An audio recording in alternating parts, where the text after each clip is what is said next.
مجھے میرے بھائی کے قتل کے بدلے میں ونی چاہیے۔ اس کی سرد آواز بھرے جرگے میں گونجی۔ راشد خان، تمہارے بیٹے نے سردار آبان خان کے بھائی کا قتل کیا ہے، جس کے بدلے میں وہ ونی مانگ رہے ہیں، اور سبھی معززین سردار کی بات سے اتفاق کرتے ہیں۔ ایک بزرگ نے کھڑے ہوتے سنجیدگی سے کہا، آپ سب جانتے ہیں کہ میری کوئی بیٹی نہیں ہے۔ سردار جتنی چاہے میں زمین اور دولت دینے کو تیار ہوں۔ راشد خان نے کھڑے ہوتے مکمل اعتماد کے ساتھ کہا تھا۔ اسے لگ رہا تھا فیصلہ اس کے حق میں ہی آئے گا۔ بیٹی نہیں ہے تو کیا ہوا، اس کی بیوہ بہو تو ہے، مجھے وہ چاہیے ونی میں۔ سردار آبان خان نے سنجیدگی سے کہا۔ راشد خان کے جبڑے بھیج گئے۔ اسے امید نہیں تھی کہ سردار اتنا بڑا گیم کھیل جائے گا۔ اب اسے آدھی جائیداد جو اس کے بھائی کی تھی اور ساتھ میں اس کے بیٹے کی بیوہ ہونے توسط سے جو اس کی بھتیجی کے حصے میں جائیداد آئی تھی، سب ہاتھ سے نکلتی ہوئی محسوس ہوئی تھی۔ سب سردار کی بات سے متفق ہیں۔ آج شام میں ہی بچی کا نکاح سردار سے کروایا جائے گا۔ راشد خان کو یہ فیصلہ ماننا پڑے گا، ورنہ اس کی ساری جائیداد ضبط کر کے اسے گاؤں سے بے دخل کر دیا جائے گا۔ وہ بزرگ باقی سب سے مشورہ کرتے ہوئے بولے۔ چونکہ معاملہ خود سردار کے گھر تھا، اس لیے سردار آبان خان یہ فیصلہ خود نہیں لے سکتا تھا، یہ فیصلہ وہاں جرگے کے تمام معززین کے ہاتھ میں تھا۔ آبان خان نے فیصلہ سنتے ہی اپنی سرخ نظریں راشد خان پر ٹکائیں، جو بے چینی سے پہلو بدل رہا تھا۔ وہ انکار کسی صورت نہیں کر سکتا تھا، ورنہ جو رہی صحیح جائیداد تھی اس سے بھی ہاتھ دھونے پڑتے، اس لیے مجبوراً سر جھکا گیا۔ شام کے وقت نکاح کے لیے تیار رہیے گا۔ راشد خان کے پاس سے گزرتے وہ سپاٹ لہجے میں کہتا آگے بڑھ گیا۔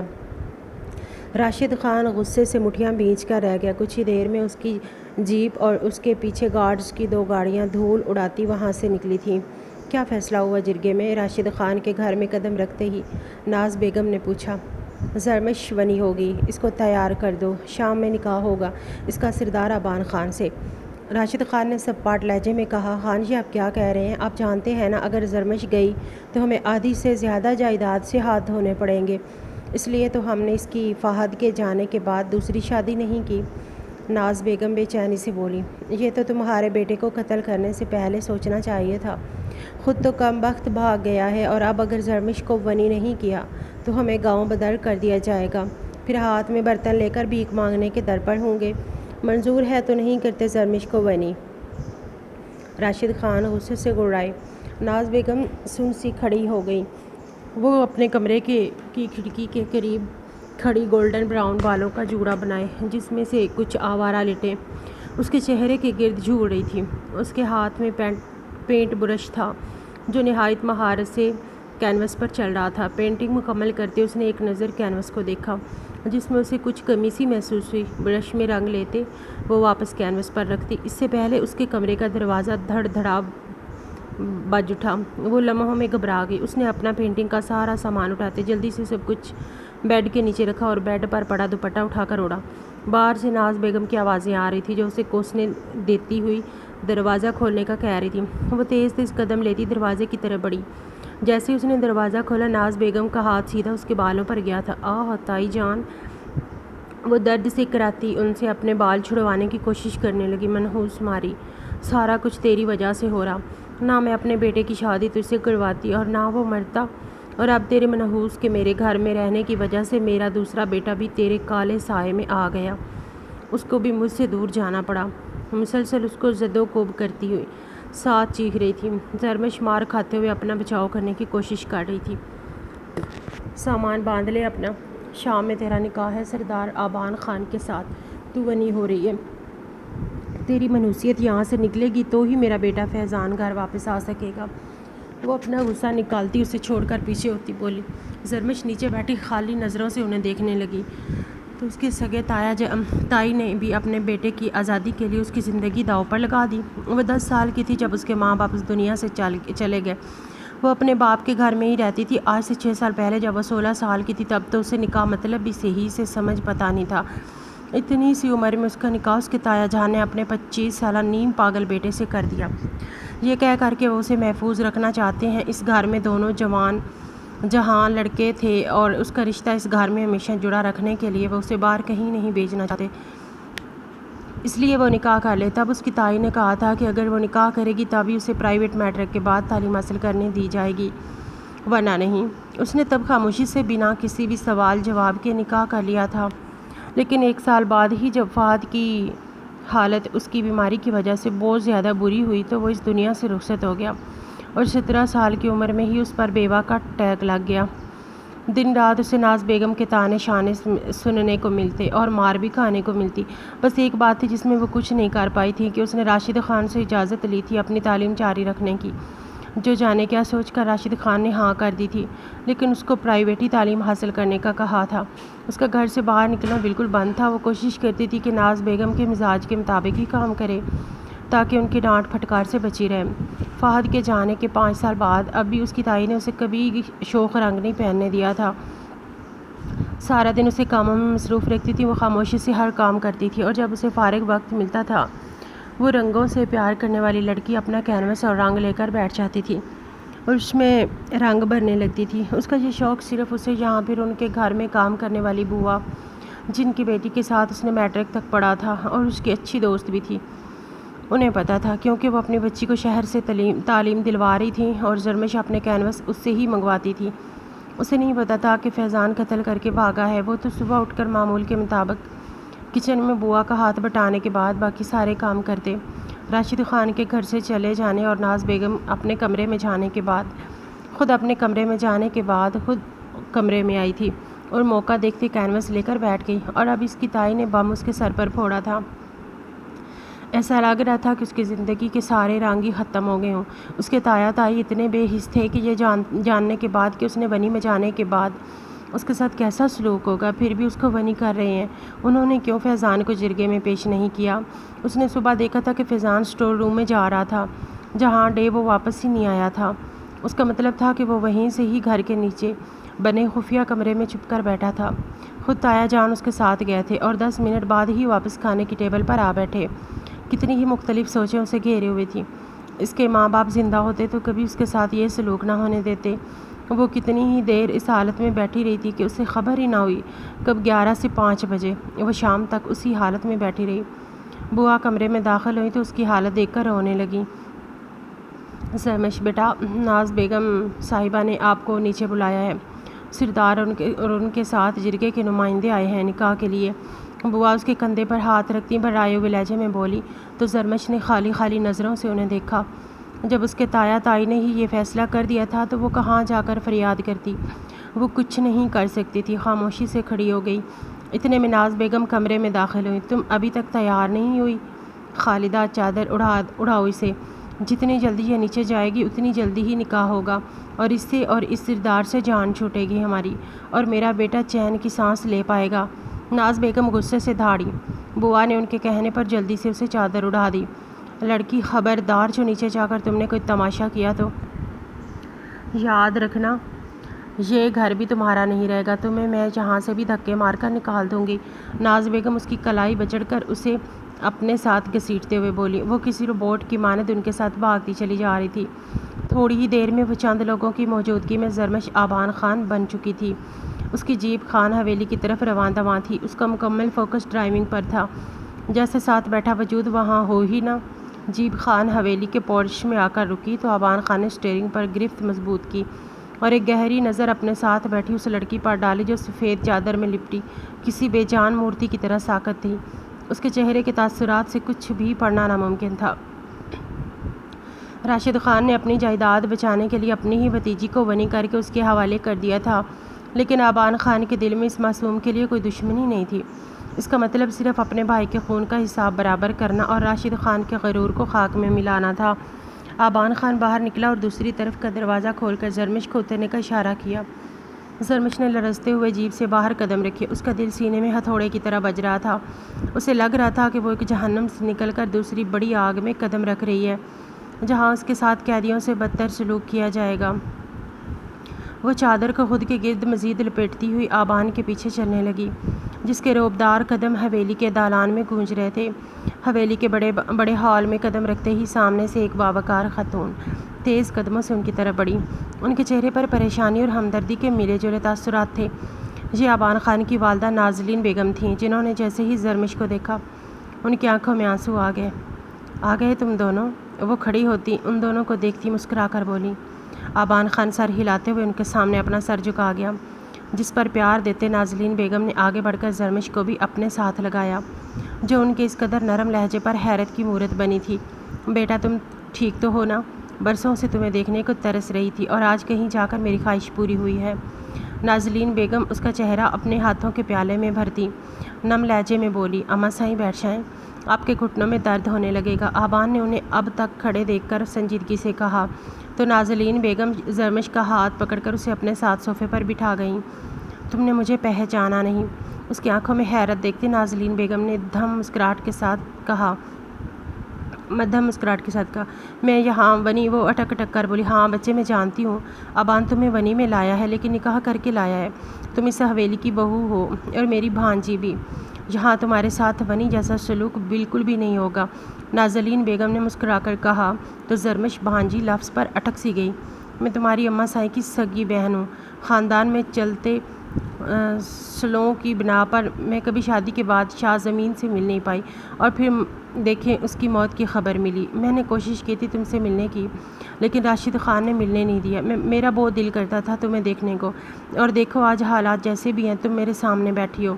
نازلین بیگم اس کو کشمکش میں دیکھتی خود ہی سارا سچ بیان کر گئیں۔ وہ نازلین بیگم جو زرمش کی سگی خالہ تھیں اور برسوں پہلے اپنی بہن کی موت کے بعد اس معصوم کو اپنے پاس لانا چاہتی تھیں، لیکن راشد خان نے جائیداد کی خاطر اسے اپنے پاس ہی رکھا تھا۔ نازلین بیگم نے ایک بار پھر آگے بڑھ کر بغیر کسی ہچکچاہٹ کے زرمش کو اپنے گلے سے لگا لیا۔ ان سے اپنی ماں کی خوشبو محسوس کرتے زرمش تڑپ اٹھی، اسے لگا کہ یہاں اسے زنجیروں میں جکڑ دیا جائے گا، لیکن یہ تو ماں جیسی لمس کی گرمائش تھی۔ میری بچی، میری پیاری زرمش، تم اپنے گھر آ گئی ہو، اب تمہیں کسی بات کا ڈر نہیں ہونا چاہیے، میں ہمیشہ تمہارے ساتھ ہوں، اگر آبان تنگ کرے نا تو مجھے بتانا، دونوں ساس بہو اس کی خبر لیں گی۔ نازلین بیگم نے اس کے سر پر ہاتھ پھیرتے ہوئے محبت سے کہا۔ نازلین بیگم کی آواز میں وہ ممتا تھی جسے زرمش برسوں سے ترسی تھی۔ آبان خان خاموشی سے یہ منظر دیکھ رہا تھا، اس کے چہرے پر کوئی تاثر نہیں تھا، لیکن اس نے اپنی والدہ کو روکا بھی نہیں۔ زرمش، وہاں تمہارے ساتھ راشد خان نے یا ناز نے کبھی کچھ غلط تو نہیں کیا نا؟ نازلین بیگم نے اس کو دیکھ کر کہا، جو اتنی کمزور تھی کہ اپنی عمر سے بھی 2 سال چھوٹی ہی لگتی تھی۔ نہیں، اس نے سپاٹ لہجے میں کہتے نفی میں ساری لایا تھا، وہ ان لوگوں کو بالکل یاد نہیں کرنا چاہتی تھی۔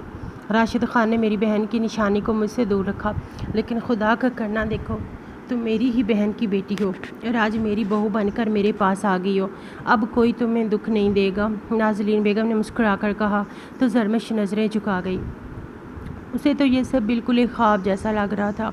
اسی وقت ہال کی دوسری طرف بنی سیڑھیوں سے ایک 24-25 سال کی لڑکی اتر رہی تھی، جس کے چہرے پر بناوٹ اور غرور صاف جھلک رہا تھا۔ یہ مشال تھی، آبان خان کی تایا زاد، جو بچپن سے ہی آبان سے شادی کے خواب دیکھ رہی تھی اور خود کو خان حویلی کی بڑی مالکن تصور کرتی تھی۔ زرمش کو اس حالت میں اور نازلین بیگم کو اس پر پیار نچھاور کرتے دیکھ کر مشال کے اندر حسد کی آگ بھڑک اٹھی۔ بڑی امی، یہ آپ ایک خونی کے گھر کی لڑکی کو، اور وہ بھی ایک ونی کو، اس طرح گلے سے لگا رہی ہیں جیسے یہ کوئی شہزادی ہو۔ بھولے مت کہ اس کے تایا کے بیٹے نے ہمارے شاہ میر کا قتل کیا ہے، اور یہ یہاں کوئی عزت دار بہو بن کر نہیں بلکہ اپنے اس دیور کے گناہوں کا تاوان بن کر آئی ہے۔ اس نے تیز قدموں سے اس کے قریب آتے ہوئے طنزیہ لہجے میں کہا۔ مشال کی بات سن کر زرمش کا دل بری طرح کٹ گیا، اس کی آنکھوں سے ایک آنسو ٹپک کر چادر پر گرا۔ مشال خان، اپنی زبان کو لگام دو، تم کس سے بات کر رہی ہو اور کس لہجے میں بات کر رہی ہو، یہ بھولنے کی ضرورت نہیں ہے۔ زرمش اس حویلی کے اور یہاں کے گاؤں کے سردار کی، یعنی سردار آبان خان کی بیوی ہے، یہ اس گھر کی عزت ہے، اور آئندہ تمہاری زبان سے اس کے خلاف ایک بھی لفظ نکلا تو مجھ سے برا کوئی نہیں ہوگا۔ آبان خان سرد لہجے میں بولا کہ زرمش اور مشال دونوں نے جھرجھری سی لی۔ مشال، تمہیں اس معاملے میں بولنے کی ضرورت نہیں ہے بیٹا، زرمش کی اس حویلی میں سردارنی کی حیثیت ہے اور یہ اس کی خالہ کا گھر بھی ہے، تو بہتر ہے تم دور ہو اس سب سے۔ انہوں نے تیکھی نظروں سے مشال کو دیکھا اور سپاٹ لہجے میں کہا۔ مشال نے تلملا کر زرمش کی طرف دیکھا، جو ہلکا ہلکا سا کانپتی نظریں جھکائے کھڑی تھی۔ اسے تو امید تھی کہ آبان خان نازلین بیگم کو ٹوکے گا اور اس ونی کی حمایت نہیں کرے گا، لیکن آبان خان نے مشال کی طرف دیکھنا بھی گوارا نہ کیا۔ آبان، تم اس ونی کی حمایت کرو گے؟ وہ شعلے اگلتی نگاہوں سے زرمش کو دیکھتی پھر بھی کہنے سے باز نہیں آئی۔ مشال، اپنی حد میں رہنا سیکھو، اگر اس حویلی میں رہنا ہے تو یہاں کے اصولوں کے مطابق چلو زرمش کے بارے میں تمہارا کوئی بھی فضول تبصرہ اگلی بار برداشت نہیں کیا جائے گا، بتا سکتی ہو۔ وہ بنا اس کی طرف دیکھے سپاٹ لہجے میں بولا تو مشال کا چہرہ غصے سے لال ہو گیا۔ وہ اپنے پیر پٹکتی ہوئی واپس سیڑھیوں کی طرف بھاگ گئی۔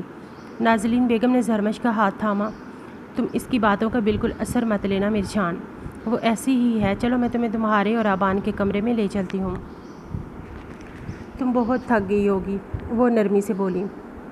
وہ اس وقت زرمش کو اچھا فیل کروانا چاہتی تھی، اس لیے خود اس کے ساتھ چل دی۔ زرمش خاموشی سے اپنی خالہ کے پیچھے چلنے لگی۔ حویلی کا ماحول راشد خان کے گھر سے بالکل مختلف تھا۔ یہاں ہر طرف ایک وقار اور سکون تھا، لیکن زرمش کے دل کا خوف ابھی تک کم نہیں ہوا تھا۔ نازلین بیگم اسے حویلی کی بالائی منزل پر بنے ایک بڑے اور خوبصورت کمرے میں لے کر آئیں، جہاں ہر چیز نہایت نفاست سے سجائی گئی تھی۔ کمرے کے وسط میں ایک بڑا بیڈ تھا اور ایک طرف بڑی سی کھڑکی تھی، جہاں سے رات کا منظر صاف دکھائی دے رہا تھا۔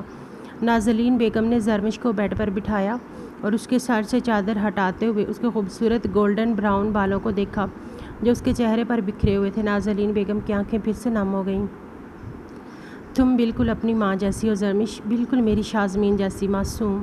تمہارے تایا نے تمہاری زندگی برباد کرنے میں کوئی کسر نہیں چھوڑی تھی، لیکن اب تم محفوظ ہو۔ یہ تمہارا اور تمہارے شوہر آبان خان کا کمرہ ہے، تم یہاں آرام سے رہو۔ کچھ بھی مسئلہ ہو تو تمہارے کمرے کے باہر ملازمہ مقید ہے، اسے آواز لگا دینا، تم میرے پاس آ جانا۔ اب تم آرام کرو، میں تمہارے لیے کھانے کا کہتی ہوں۔ انہوں نے زرمش کے گال کو چھوتے ہوئے کہا۔ خالہ جان مجھے بھوک نہیں ہے، آپ پلیز پریشان نہ ہوں، زرمش نے پہلی بار دھیمی آواز میں کہا۔ اچھا تم آرام کرو، میں نیچے جا رہی ہوں، نازلین بیگم نے مسکرا کر بولتے ہوئے کہا اسے۔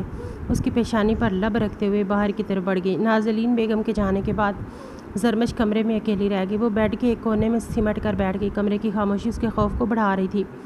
رات کے سائے گہرے ہو رہے تھے اور حویلی میں مکمل سکون چھا چکا تھا، لیکن زرمش کا دل کسی ناگہانی آفت کے انتظار میں دھڑک رہا تھا۔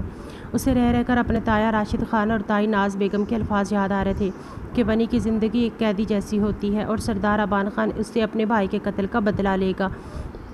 وہ سوچ رہی تھی کہ آبان خان کتنا ظالم انسان ہوگا جس نے جرگے میں کھڑے ہو کر ایک بیوہ کا سودا کیا تھا۔ وہ انہی سوچوں میں گم تھی کہ اچانک کمرے کے دروازے کا ہینڈل گھوما اور زرمش کا پورا وجود خوف سے کانپ اٹھا۔ دروازہ کھلا اور آبان خان کمرے کے اندر داخل ہوا۔ اس نے اپنے کندھوں سے لپٹی مردانہ شال اتار کر صوفے پر رکھی اور اپنی قمیض کی آستین اوپر چڑھانے لگا۔ زرمش نے ڈر کے مارے اپنی آنکھیں بند کر لیں اور بیڈ کی چادر کو مٹھیوں میں بھینچ لیا۔ اسے لگا کہ اب اس کی سزا کا وقت شروع ہو چکا ہے۔ آبان خان نے اس کی اس حالت کو دیکھا تو اس کے چہرے پر ایک دھیمی سی مسکراہٹ ابھری جو زرمش نے نہیں دیکھی تھی۔ وہ قدم بڑھاتا ہوا بیڈ کے قریب آیا۔ زرمش ڈر کے مارے مزید پیچھے ہٹنے لگی، یہاں تک کہ وہ بیڈ کے ہیڈ بورڈ سے جا لگی۔ آبان خان بیڈ کے کنارے پر بیٹھ گیا۔ اس کے بیٹھنے سے بیڈ ایک طرف کو جھکا تو زرمش کی سانسیں جیسے رک سی گئیں۔ زرمش ادھر دیکھو میری طرف، آبان خان نے اس کی طرف جھکتے ہوئے مدھم لہجے میں سرگوشی کی۔ زرمش نے لرزتے ہوئے اپنی پلکیں اٹھائیں اور خوف زدہ نظروں سے اس سردار کو دیکھا جس کی سرخ نظریں خود پر جمی دیکھ کر وہ اندر سے کانپ کر رہ گئی تھی۔ اس کی نظروں کی تاب نہ لاتے وہ فوراً اپنی پلکیں جھکا گئی۔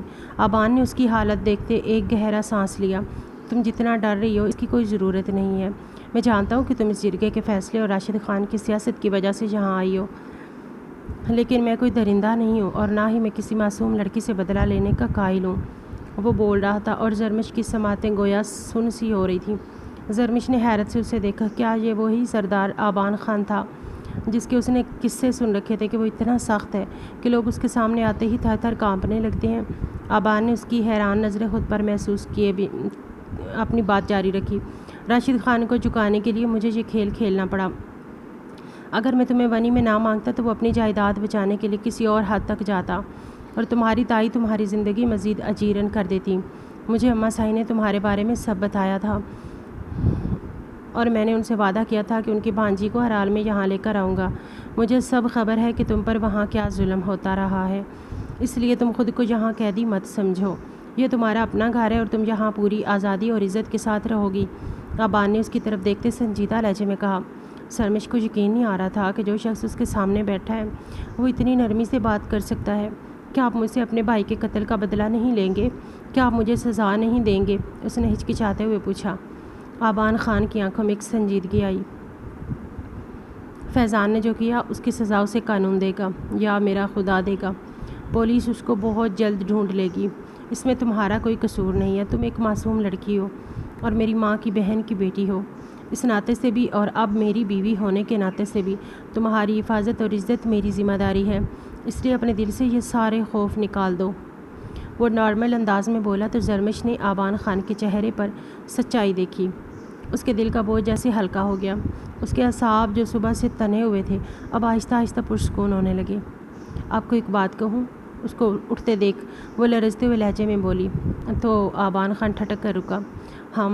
سر ہلاتے اسے بھی اجازت دی۔ وہ فیضان بھائی گھر میں بنے خفیہ کمرے میں تھے، میں نے خود انہیں جاتے ہوئے دیکھا۔ زرمش نے آنکھیں میچتے ہوئے کہا۔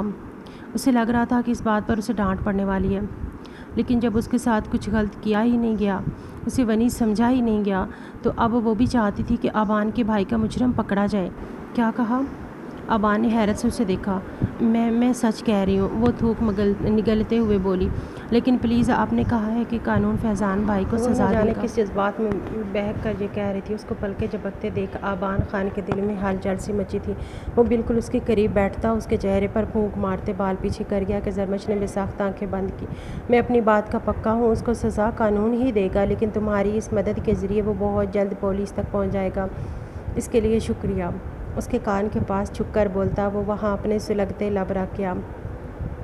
زرمش سٹل ہوئی تھی۔ آبان خان کی نظر اس کے شگنفی کپکپاتے لبوں پر پڑی تو اس کے جذبات میں گویا طوفان امڈ آئے۔ وہ خود کو بہکنے سے روک نہیں پایا تھا۔ اس کے لبوں پر جھکتے اس کی سانسوں کو قفل لگا گیا۔ وہ ایک الگ ہی سرور میں پہنچ چکا تھا۔ اسے ہوش تو تب آیا جب اس کے آنسوؤں کا ذائقہ حلق میں محسوس ہوا۔ وہ پیچھے ہوتے اسے دیکھنے لگا۔ کیا ہوا؟ اس کو دیکھتے ہوئے سلگتے ہوئے لہجے میں بولا، برسوں سے اپنے محرم کے لیے سنبھالے۔ اس کے جذبات اسے بہت کچھ کرنے پر اکسا رہے تھے، پر مقابل کا رونا اسے آگ لگا گیا تھا۔ تائی جان نے صحیح کہا تھا، آپ مجھ سے ہر صورت میں بدلہ لیں گے۔ جب میں نے تو آپ کو فیضان بھائی کے بارے میں بھی بتا دیا، لیکن آپ مجھ سے اپنی ہوس پوری کرنا چاہتے ہیں، مجھے اس طرح سے سزا دینا چاہتے ہیں۔ وہ ہچکیوں سے روتی ہوئی بولی، دماغ ٹھیک ہے؟ کیا بول رہی ہو تم؟ ہوس لفظ کا مطلب ہی پتہ ہے تمہیں؟ دیکھنے سے تو تم ایک پڑھی لکھی لڑکی لگ رہی ہو۔ کیا تم نہیں جانتی پہلی رات کے تقاضے کیا ہیں اور شوہر کے فرائض کیا ہیں؟ وہ دبی دبی آواز میں گھرایا۔ اس کی بات سمجھتے زرمش کان کے لوؤں تک سرخ پڑی تھی۔ ناز بیگم نے اس کا دماغ اس قدر واش کر دیا تھا کہ آبان خان کا محبت سے چھونا بھی اسے غلط سوچنے پر مجبور کر رہا تھا۔ وہ نظریں جھکا گئی۔ آبان نے گہری نظر اس پر ڈالی اور لمبا سانس کھینچا۔ سو جاؤ تم، سب پاٹ لہجے میں کہتے وہ الماری سے اپنا نائٹ ڈریس نکالتا واش روم کی طرف بڑھ گیا۔ نہا کر خود کو پرسکون کرتے وہ باہر آیا تھا۔ الماری سے ایک اضافی کمبل نکالا اور بیڈ کے دوسری طرف رکھا۔ زرمش ابھی تک ویسے ہی گمسم سی بیٹھی تھی۔ بہت رات ہو چکی ہے، تم صبح سے بہت پریشان ہو، اس لیے اب سکون سے سو جاؤ۔ تمہیں گھبرانے کی بالکل ضرورت نہیں، اگر کسی چیز کی ضرورت ہو تو تم مجھے بتا سکتی ہو، آبان خان نے سنجیدہ لہجے میں کہا۔ وہ سمجھ سکتا تھا کہ کن حالات میں زرمش یہاں تک پہنچی ہے۔ وہ اس کی مرضی کے بنا اس کو مکمل طور پر اپنا بنانا نہیں چاہتا تھا۔ اس نے زرمش کو تھوڑا وقت دینے کا فیصلہ کیا تھا۔ زرمش نے دیکھا کہ آبان خان بیڈ پر ہی دوسری طرف لیٹ کر اس نے اپنی آنکھیں بند کر لیں۔ زرمش نے ایک طویل اور پرسکون سانس لیا۔ اس نے کبھی خواب میں بھی نہیں سوچا تھا کہ ونی بن کر خان حویلی آنے کے بعد اسے وہ سکون ملے گا جو اسے اپنے تایا کے گھر میں کبھی نصیب نہیں ہوا تھا۔ اس نے کمبل اپنے اوپر اوڑھا اور اپنی سائیڈ پر کروٹ کے بل لیٹ گئی۔ کھڑکی سے چاند کی روشنی کمرے میں پھیل رہی تھی اور زرمش کی زندگی کے سیاہ کینوس پر اب امید کے کچھ نئے رنگ بھرنے لگے تھے۔ وہ پہلی بار کسی خوف کے بغیر اپنی آنکھیں بند کر کے نیند کی وادیوں میں اترنے لگی، کیونکہ اسے معلوم ہو گیا تھا کہ سردار آبان خان کے اس سخت لبادے کے پیچھے ایک نہایت رحم دل اور محافظ انسان چھپا ہوا ہے جو اب اس کی زندگی کا نیا اسکینر بن چکا تھا۔ وہ اس سے امید رکھے ہوئے تھی کہ آبان خان اسے مارے گا، اس پر چیخے چلائے گا، لیکن ویسا کچھ نہیں ہوا تھا۔ اپنی سوچ میں گم وہ کب نیند کی وادی میں اتری اسے خبر ہی نہ ہوئی۔ صبح جب زرمش کی آنکھ کھلی تو کمرے میں دھوپ پھیل چکی تھی، صوفہ خالی تھا، آبان خان وہاں موجود نہیں تھا۔ زرمش جلدی سے اٹھی اور اس نے اپنا چہرہ دھویا۔ کمرے کے اٹیچ باتھ روم میں ہر ضرورت کی چیز پہلے سے موجود تھی۔ جب وہ باہر آئی تو دروازے پر دستک ہوئی۔ زرمش نے دوپٹہ درست کرتے ہوئے کہا، جی آ جائیں۔ دروازہ کھلا اور ملازمہ کے ساتھ نازلین بیگم خود ناشتے کی ٹرے لیے اندر داخل ہوئی۔ نازلین بیگم نے ملازمہ کو ٹیبل پر ناشتہ لگانے کا کہا۔ خالہ جان آپ کیوں زحمت کر رہی ہیں؟ مجھے بلا لیتی، میں نیچے آ جاتی۔ زرمش ان کے قریب جاتی ان کا ہاتھ چوم کر بولی۔ نازلین بیگم نے پیار سے اس کا گال تھپتھپایا۔ ارے کوئی بات نہیں میری جان، آج تمہارا اس حویلی میں پہلا دن ہے، میں چاہتی تھی کہ تم آرام سے اپنے کمرے میں ہی ناشتہ کرو۔ آبان نیچے جا چکا ہے، وہ جرگے کے کچھ کاموں سے باہر گیا ہے۔ تم بتاؤ رات کو کوئی تکلیف تو نہیں ہوئی؟ نازلین بیگم نے مسکرا کر پوچھا۔ زرمش کو رات کے آبان خان کی گستاخی یاد آئی تو اس نے شرماتے ہوئے سر جھکایا۔ نہیں خالہ جان، بہت اچھی نیند آئی۔ وہ مدھم لہجے میں بولی۔ چلو اب جلدی سے ناشتہ کر لو، پھر میں تمہیں پوری حویلی دکھاتی ہوں۔ اور ہاں، راشد خان کے گھر کی کڑوی یادوں کو اب اپنے دل سے نکال پھینکو۔ اب تم خان حویلی کی بڑی بہو اور سردارنی ہو۔ نازلین بیگم نے سنجیدگی سے کہا تو اس نے بھی اسبات میں سر ہلایا۔ ناشتہ کرنے کے بعد جب زرمش نازلین بیگم کے ساتھ نیچے آئی تو حویلی کے دالان میں مشال پہلے سے موجود تھی۔ وہ زرمش کو اس طرح عام کپڑوں میں بھی پروقار دیکھ کر مزید جل بھن گئی۔ چچی سائیں، حویلی میں آئی گاؤں کی عورتیں پوچھ رہی تھیں کہ چونکہ یہ ونی بن کر آئی ہے تو کیا اسے حویلی کے بیک والے کوارٹر میں رکھا جائے گا یا یہ یوں ہی حویلی کے کمرے میں عیاشی کرے گی؟ سردار کے نکاح میں تو سردار تو جب چاہے اسے بلوا سکتے ہیں اپنے پاس، اس نے نازلین بیگم سے کہا۔ بیک والا کوارٹر حویلی کے ملازمین کے لیے تھا اور مشال جان بوجھ کر زرمش کو نیچے دکھانا چاہتی تھی۔ نازلین بیگم کے بولنے سے پہلے ہی دالان کے دوسری طرف سے آبان خان کی روبدار آواز گونجی۔ مشال خان، تمہاری ہمت کیسی ہوئی یہ بات دوبارہ زبان پر لانے کی؟ غصے سے دھاڑتے ہوئے تیز قدموں سے ان کی طرف بڑھ رہا تھا، اس کی آنکھوں میں غصہ تھا۔ زرمش اس حویلی کی سردارنی ہے، وہ میری بیوی ہے اور اس حویلی کا ہر ایک انچ اس کا ہے۔ اگر اگلی بار تم نے اسے ملازمین سے تشبیہ دینے کی کوشش کی تو میں تمہیں اس حویلی سے باہر کا راستہ دکھا دوں گا، چاہے تایا جان کچھ بھی کہیں، اس نے مشال کے سامنے کھڑے ہو کر کہا۔ مشال آبان کا یہ رخ دیکھ کر خوف زدہ ہو گئی۔ وہ بنا کچھ کہے وہاں سے بھاگ کھڑی ہوئی۔ آبان نے زرمش کی طرف دیکھا جو خاموشی سے زمین کو تک رہی تھی۔ اما صاحب زرمش کو حویلی کا وہ حصہ دکھائیں جہاں وہ اپنی پینٹنگ اور پڑھائی جاری رکھ سکے۔ میں نے اس کے لیے شہر سے نیا کینوس اور رنگ منگوائے ہیں جو کچھ دیر میں پہنچ جائیں گے، آبان خان نے سنجیدہ لہجے میں کہتے زرمش کو حیران کیا تھا۔ زرمش نے حیرت اور خوشی کے ملے جلے تاثرات سے آبان خان کو دیکھا۔ وہ شخص اس کے بارے میں کیسا جانتا تھا؟ زرمش کو خبر ہی نہیں تھی۔ اسے یقین نہیں آ رہا تھا کہ اس کے اس شوق کا علم آبان کو کیسے ہوا۔ تمہاری اس بوا نے مجھے سب بتایا تھا جب میں راشد خان کے گھر تم سے نکاح کرنے گیا تھا۔ تم پر یہاں کسی قسم کی پابندی نہیں ہوگی، تم جب جو چاہے کر سکتی ہو۔ آبان نے اس کو حیرت سے بھانپتے ہوئے دھیمی آواز میں کہا۔ زرمش نے نم نگاہوں سے اسے دیکھا۔ رات وہ لیکن وہ شخص تو اس کا خواب پورا کر رہا تھا۔ زرمش کو شرمندگی سی محسوس ہوئی تھی۔ وہ اس سے نظریں چراتی نازلین بیگم کے ساتھ اس طرف چل دی جہاں اس نے کہا تھا، خان حویلی کے اس وسیع روشن کمرے میں جو حویلی کے بالائی منظر پر واقع تھا اور جس کی کھڑکیاں حویلی کے سرسبز باغات کی طرف کھلتی تھیں۔ زرمش اپنی نئی زندگی کے دن گزار رہی تھی۔ اسے جب یہ موقع ملتا وہ یہاں ہی پائی جاتی تھی۔ آبان خان نے اس کے لیے شہر سے رنگ اور بہترین قسم کے کینوس منگا کر کمرے کے ایک کونے میں سجوا دیے تھے جہاں وہ اپنے خیالات کو کینوس پر بکھیرتی تھی۔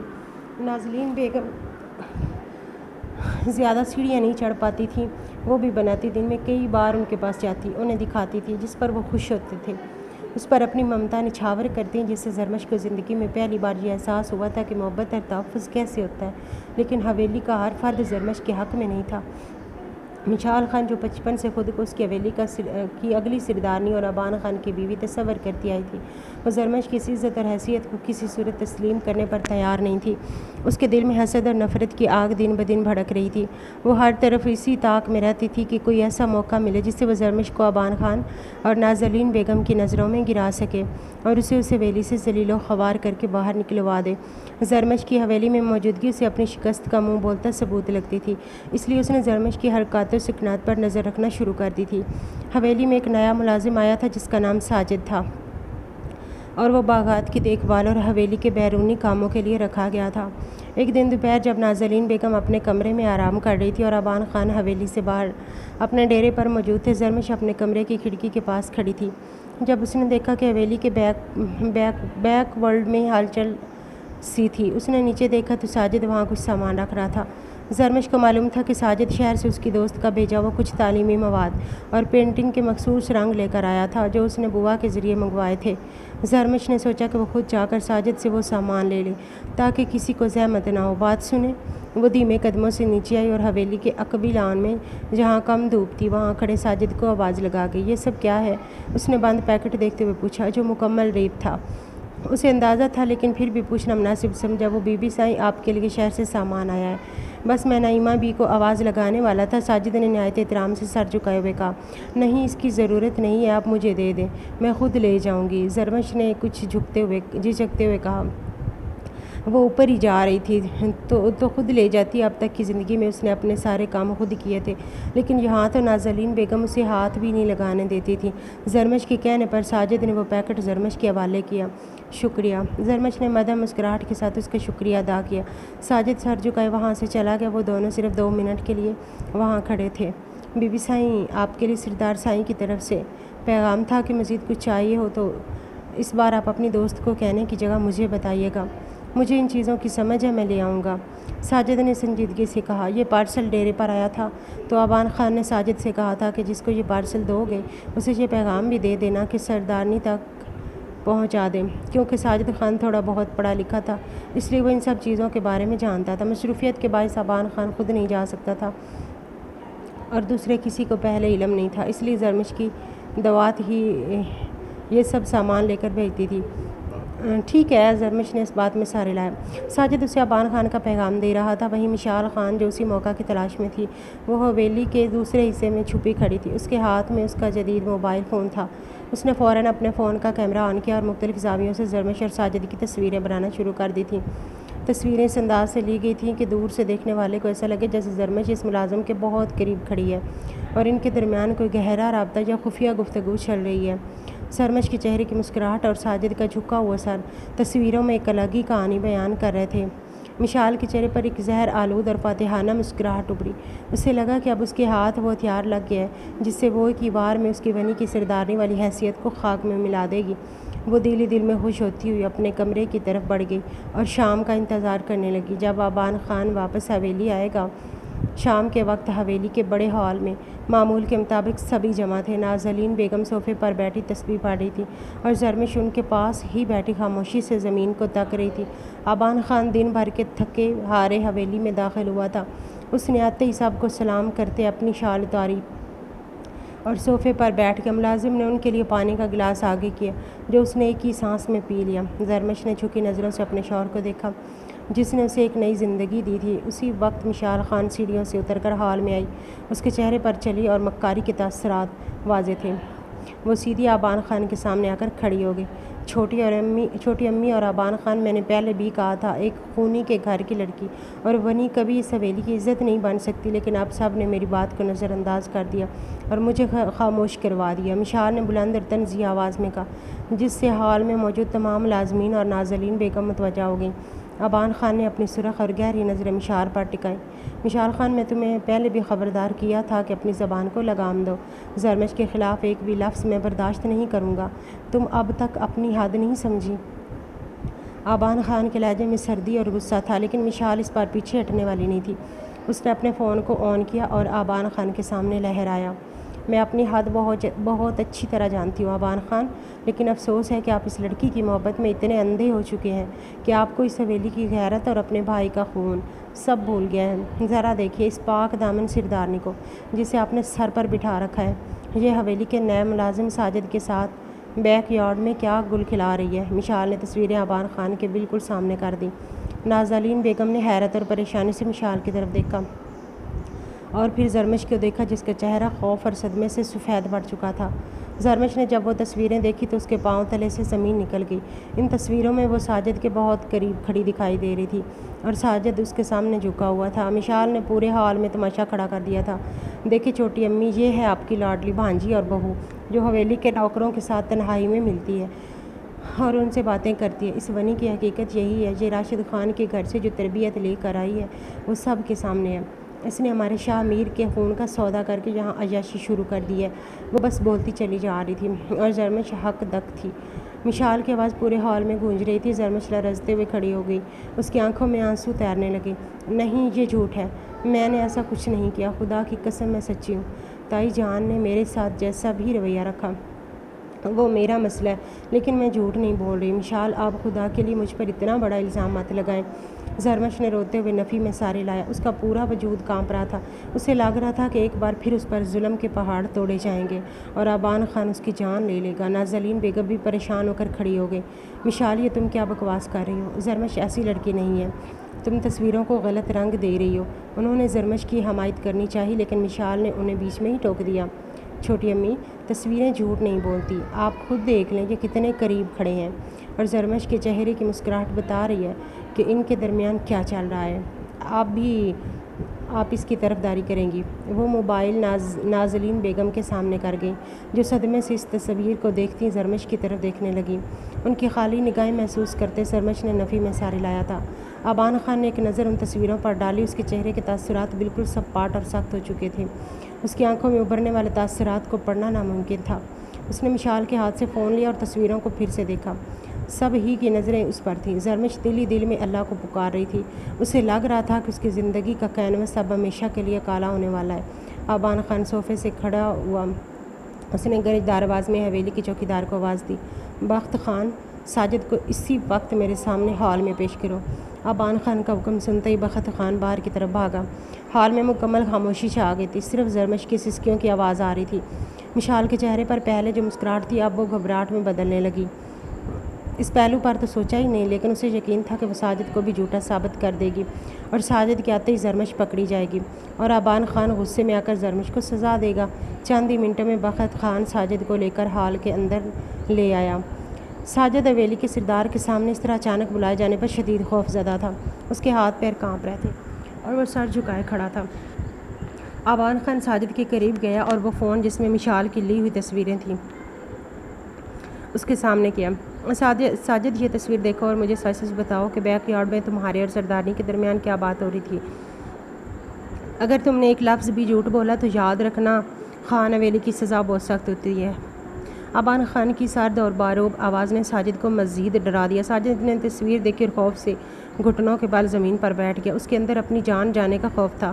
سردار جی، خدا کی قسم میرا کوئی قصور نہیں ہے، میں تو صرف بی بی سائیں کا سامان پہنچانے گیا تھا، ساجد نے روتے ہوئے کہا۔ حویلی کا ایک دروازہ بیک سائیڈ کھلتا تھا جہاں سے مرد ملازم آ کر اگر کام ہو تو ملازمہ کو آواز دے سکے، اس لیے وہ بیک یارڈ سے حویلی کی ملازمہ کے پاس سامان پہنچانے گیا تھا۔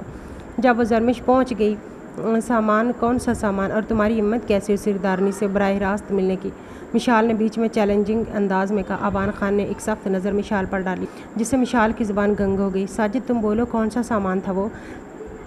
آبان نے ساجد سے دوبارہ پوچھا۔ سردار سائیں، وہی پارسل جو ڈیرے پر آیا تھا، وہ حویلی کے اندر بھیجنے کے لیے بیک یارڈ میں گیا تھا، میں نے وہ پیکٹ نائمہ بی کو دینا تھا، لیکن بیک یارڈ میں بی بی سائیں خود مل گئیں تو میں نے وہ سامان نہایت احترام سے ان حوالے کر دیا، تو میں نے آپ کا پیغام بھی انہیں ہی دے دیا، اس کے علاوہ ہمارے درمیان بات نہیں ہوئی۔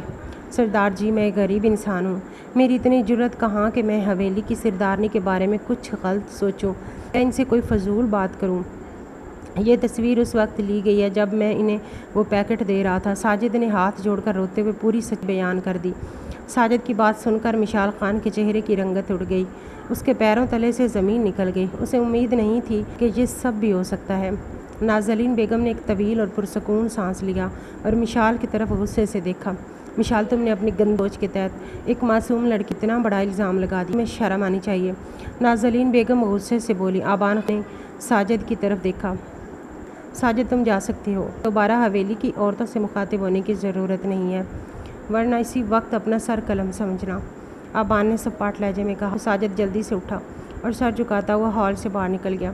اب ہال میں صرف حویلی کے لوگ تھے۔ آبان خان آہستہ آہستہ مشال کی طرف بڑھا، ان کے قدموں کی چاپ مشال کے دل کی دھڑکنیں بڑھا رہی تھی۔ مشال خان، تم نے زرمش کو سب کے سامنے جھوٹا ثابت کرنے اور اسے ذلیل کرنے کی کوشش کی، لیکن تم یہ بھول گئیں کہ زرمش اس حویلی کی سردارنی ہے اور اس کا سردار آبان خان ابھی زندہ ہے۔ تمہاری یہ گھٹیا سازش اور یہ تصویریں تو اپنی ذہنیت کا عکاس ہیں۔ تم نے زرمش پر الزام نہیں لگایا بلکہ تم نے میری حیرت ہے۔ آبان خان کی آواز میں وہ جلا کہ مشال خوف سے پیچھے ہٹنے لگی۔ آبان، مجھے معاف کر دے، مجھے لگا کہ شاید، مشال نے ہچکچاتے ہوئے صفائی دینی چاہیے، لیکن آبان نے اپنا ہاتھ اٹھا کر اسے خاموش کروا دیا۔ خاموش رہو مشال، اب تمہاری کوئی صفائی قبول نہیں کی جائے گی۔ تم نے اس حویلی کے اصولوں کو توڑا ہے اور ایک معصوم پر بہتان لگایا ہے۔ آج کے بعد اگر تم نے اس طرح کی حرکت کرنے کی کوشش کی تو میں تمہیں اسی وقت اس حویلی سے اور اس گاؤں سے باہر نکال دوں گا اور تایا جان بھی تمہیں نہیں بچا پائیں گے۔ اب تم اسی وقت میرے سامنے سے دفع ہو جاؤ اور اپنے کمرے میں بند رہو جب تک کہ میں اگلا فیصلہ نہ کروں۔ ابان خان نے غصے سے دھاڑتے ہوئے کہا۔ مشال خان تلا کر اور روتی ہوئی سیڑھیوں کی طرف بھاگ گئی۔ اس کی سب کے سامنے سی ذلت ہوئی تھی جس کا اس نے کبھی تصور بھی نہیں کیا تھا۔ سردارنی اپنے مقام کو پہچانے دوبارہ ایسا نہ ہو۔ ابان خان غصے سے بولا تو زرمش مزید سہم گئی۔ بچی ہے، میں سمجھا دوں گی۔ نازلین بیگم نے اسے کہتے ہوئے آگے بڑھ کر زرمش کو گلے سے لگا لیا جو ابھی تک رو رہی تھی۔ میری بچی مت رو، اللہ پاک سچے لوگوں کا ساتھ دے۔ دیکھو کیسے ابان نے سچی بات سب کے سامنے لائی۔ تم بالکل پریشان مت ہو اور یہ سب کام کرنے کے لیے ملازمائیں ہیں، تمہیں کرنے کی ضرورت نہیں۔ نازلین بیگم نے اس کے آنسو پوچھتے زرمش نے نم آنکھوں سے ابان خان کو دیکھا جس نے سب کے سامنے اس کی عزت کی حفاظت کی تھی اور مشال جیسے طوفان کو ایک پل میں روک دیا تھا، اور اب اسے بھی غصے سے دیکھ رہا تھا۔ ابان خان نے بھی زرمش کی طرف دیکھا۔ زرمش تم اپنے کمرے میں جاؤ اور آرام کرو، اب یہاں تمہیں کوئی کچھ نہیں کہے گا، نازلین بیگم نے سنجیدگی سے کہا۔ زرمش نے اسباب میں سارے لایا اور آہستہ آہستہ سیڑھیوں کی طرف بڑھ گئی۔ اس کا دل ابان خان کے لیے ممنونیت اور عجیب سے احساسات سے بھر چکا تھا۔ رات کے سائے گہرے ہو چکے تھے اور خان حویلی میں مکمل خاموشی کا راج تھا۔ زرمش اپنے کمرے میں بیڈ پر بیٹھی کھڑکی سے باہر چاندنی رات کو دیکھ رہی تھی، لیکن اس کا ذہن ابھی بھی شام کے واقعے میں الجھا تھا۔ وہ سوچ رہی تھی کہ راشد خان کے گھر میں جب بھی ناز بیگم اس پر ظلم کرتی یا فہد کی وجہ سے اسے طعنے دیتی تو راشد خان ہمیشہ خاموش رہتے تھے، ناز بیگم کا ساتھ دیتے تھے۔ کسی نے بھی اس کے حق میں بات کرنے کی کوشش نہیں کی تھی، لیکن آج دار ابان خان نے جس کے بارے میں وہ سمجھتی تھی کہ وہ اس سے بدلہ لے گا، نے پوری حویلی کے سامنے اس کی عزت کی لاج رکھی تھی اور اس کا مان بڑھایا تھا۔ زرمش کے دل میں ابان خان کے لیے عزت اور محبت کے جذبات شدت سے ابل رہے تھے۔ وہ چاہتی کہ جب ابان کمرے میں آئے تو وہ دل سے اس کا شکریہ ادا کرے۔ وہ انہی سوچوں میں تھی کہ کمرے کے دروازے کا ہینڈل گھوما۔ ابان خان کمرے کے اندر داخل ہوا۔ وہ دن بھر رات اور شام کی تماشی کی وجہ سے تھکا ہوا لگ رہا تھا۔ اس نے اپنی مردانہ شال اتاری اور صوفے پر رکھ دی اور اپنی قمیض کے بٹن کھولنے لگا۔ زرمش نے جیسے ہی اسے دیکھا اس کے دل کی دھڑکنیں تیز ہو گئیں۔ وہ بیڈ سے اٹھی اور دھیمے قدموں سے ابان خان کی طرف بڑھی۔ ابان خان نے اسے اپنی طرف سے دیکھا تو وہ رک گیا اور اس کی نظریں زرمش کے خوبصورت چہرے پر ٹک گئیں جو چاند کی روشنی میں چمک رہا تھا۔ زرمش اس کے بالکل قریب آئی، اس کی آنکھوں میں آنسو تھے۔ اس سے پہلے کہ ابان خان کچھ کہتا، زرمش نے اپنے جذبات کے بہاؤ میں آ کر خود کو ابان خان کے وسیع اور مضبوط سینے سے لگا لیا۔ اس نے دونوں ہاتھ ابان کے کمر کے گرد پھیلا دیے اور اپنا چہرہ اس کے سینے میں چھپا لیا۔ ابان خان زرمش کے اس اچانک اور والہانہ اقدام پر بالکل ششدر رہ گیا۔ اس کا پورا وجود ساکت ہو گیا۔ اس نے کبھی سوچا بھی نہیں تھا کہ جو لڑکی اس سے اتنا ڈرتی وہ خود اس کے اتنے قریب آ جائے گی۔ اس دن جب زرمش سے وہ دور ہوا تھا اس بات سے اس نے کبھی بھی زرمش کو اپنے پاس کرنے کی کوشش نہیں کی۔ وہ اسے وقت دے رہا تھا جس بیچ تھوڑی بہت گستاخیاں کرتے وہ اسے سرخ کر جاتا تھا، لیکن زرمش نے کبھی پہل نہیں کی تھی۔ آپ کا بہت بہت شکریہ ابان خان، آپ نے آج میری عزت بچائی۔ اگر آپ ساجد کو نہ بلاتے تو مشال سب کے سامنے مجھے گناہ گار ثابت کرتی۔ تائی جان کے بعد یہاں بھی مجھے سب گناہ گار ہی سمجھتے۔ آپ نے مجھ پر یقین کیا اور مجھے ذلت سے بچایا، میں آپ کا یہ احسان کبھی نہیں بھولوں گی۔ زرمش نے ابان کے سینے سے لگتے ہوئے کیوں کے درمیان دھیمی آواز میں کہا۔ زرمش کی آواز میں سچی محبت اور ممنونیت۔ ابان خان نے جب زرمش کے نازک وجود کو اپنے سینے سے لگا محسوس کیا اور اس کی خوشبو اس کے حواسوں پر چھانے لگی تو اس کے جذبات کا طوفان امڈ آیا۔ زرمش کے اس طرح خود اس کے سینے سے لگنے کو ابان خان نے ایک الگ ہی معنی دیے۔ اسے لگا کہ زرمش اب ماضی کے خوف سے باہر نکل آئی ہے اور وہ اس کی بیوی ہونے کے ناطے اس کی قربت اور محبت کے لیے مکمل طور پر تیار ہے۔ اس نے زرمش کے جذبات کو اپنے حق میں سمجھا اور اسے اپنے ہاتھ زرمش کی کمر رکھ دیا اور اسے مزید اپنے قریب کھینچ لیا۔ زرمش کے دل کی دھڑکنیں تیز ہو گئیں اور اس کی سانسیں سلگنے لگیں۔ ابان نے زرمش کے بالوں میں اپنے ہاتھ کی انگلیاں پھنسائیں اور اس کا چہرہ اپنے سینے سے ہٹا کر اوپر اٹھایا۔ زرمش نے جب ابان خان کی آنکھوں میں دیکھا تو وہاں ایک گہرا جنون دکھائی دیا۔ وہ کانپ سی گئی تھی۔ ابان کی سرخ اور سلگتی نظریں زرمش کے شنگرفی لبوں پر ٹک گئیں اور وہ آہستہ آہستہ اس کے چہرے کی طرف جھکنے لگا۔ تاکہ پیاس بجھا سکے، اسے مکمل طور پر اپنا بنا سکے۔ زرمش جو صرف شکریہ ادا کرنے کے احساس کے تحت اس کے قریب آئی تھی، جیسے ہی اس نے آبان خان کے بدلتے ہوئے تاثرات اور اس کی سانسوں کی تپش کو اپنے چہرے پر محسوس کیا، اس کے اندر کا پرانا خوف جاگ اٹھا۔ اسے ایک دم لگا کہ آبان خان بھی اسے اپنی ہوس کا نشانہ بنانا چاہتا ہے۔ زرمش کا دل بری طرح لرز اٹھا اور وہ خوف کے گہرے سائے میں گر گئی۔ جیسے ہی آبان کے لب اس کے چہرے کے بالکل قریب پہنچے، زرمش نے اپنے 2 ہاتھ آبان کے سینے پر رکھے اور پوری طاقت سے اسے خود سے دور چھوڑ دیا۔ آبان خان جو ایک الگ ہی سرور اور جذبات کے طوفان میں تھا، وہ زرمش کے اس اچانک جھٹکے پر 2 قدم پیچھے ہٹ گیا۔ اس کے چہرے پر حیرت، صدمہ اور پھر شدید غصے کے تاثرات ابھرے۔ زرمش بیڈ کی طرف بھاگی اور چادر کو اپنے گرد لپیٹ کر خوف زدہ نظروں سے آبان کو دیکھنے لگی۔ اس کی آنکھوں سے آنسو بہنے لگے۔ نہیں، پلیز میرے قریب مت آئیں، میں نے صرف کا شکریہ ادا کیا، اس کا یہ مطلب نہیں تھا کہ آپ۔ زرمش نے روتے ہوئے کہا، اس کی آواز کانپ رہی تھی۔ آبان خان غصے سے پھٹ رہا تھا۔ اس نے زرمش کی دیکھا جس نے خود اسے گلے لگا تھا اور اب اسے ایک بندے کی طرح دیکھ رہی تھی۔ آبان خان نے گہرا سانس لیا اور اپنے غصے کو ضبط کرنے کی کوشش کی، لیکن اس کا لہجہ شدید، سخت اور سرد ہو گیا۔ زرمش خان، تمہارا دماغ واقعی خراب ہے، یا تو جان بوجھ کر میرے صبر کا امتحان لے رہی ہو۔ تم خود میرے قریب آئیں، تم نے مجھے گلے لگایا، اور جب میں نے ایک شوہر ہونے کے ناطے تمہیں اپنا سمجھ کر تو تم نے مجھے اس طرح کیا جیسے میں کوئی اجنبی یا کوئی گناہ گار ہوں۔ کیا ایسی جس سے تم میرے قریب آنے سے کتراتی ہو؟ تمہارے دل میں میرے لیے صرف خوف اور نفرت ہے تو میرے قریب آنے کا یہ ڈرامہ کرنے کی کیا ضرورت تھی؟ آبان خان کی آواز میں دبا ہوا غصہ اور ناراضگی واضح تھی۔ زرمش نے جھکی نظروں سے روتے ہوئے نفی کا اظہار لایا۔ میں ڈر گئی تھی، مجھے معاف کر دیں۔ میں آپ کو غلط نہیں سمجھ رہی، لیکن میں نے اپنی جان سے عزیز دوست کی حالت دیکھی، مجھے وہ سکون نہیں لینے دیتی۔ روتی ہوئی بولی تو آبان خان ٹھٹکا۔ کیسی ہے؟ اس کے مقابل بیٹھتے وہ سنجیدگی سے بولا۔ اس کے ہونے شوہر نے اس کے ساتھ زیادتی کی تھی اور پھر اسے اس کے گھر باہر پھینک کر چلا گیا تھا۔ وہ روتی ہوئی بولی، وہ سب یاد نہ تکلیف دہ تھا۔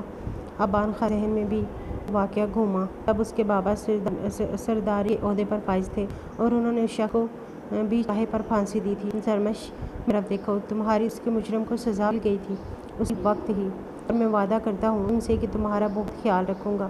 آبان خان اسے اپنے ساتھ لگاتے نرمی سے بولا تو زرمش نے اس کے سینے میں چہرہ چھپایا۔ اگر میرے ساتھ وہی سا ہوا تو؟ روتے ہوئے بولی، میں تمہارا شوہر ہوں زرمش، تمہاری عزت کا محافظ، مجھ پر بھروسہ رکھو، کبھی میں رسوا نہیں کروں گا۔ وہ نرمی اس کے کان میں سرگوش کرتے وہاں اپنے لب کیا۔ زرمش کانپتی ہوئی اس حال میں چھپنے لگی۔ وہ اس کو بیڈ لٹاتے، اس پر سالم ہوتا، ہاتھ بڑھاتے، لائن کرتے خود اس پر آیا تھا۔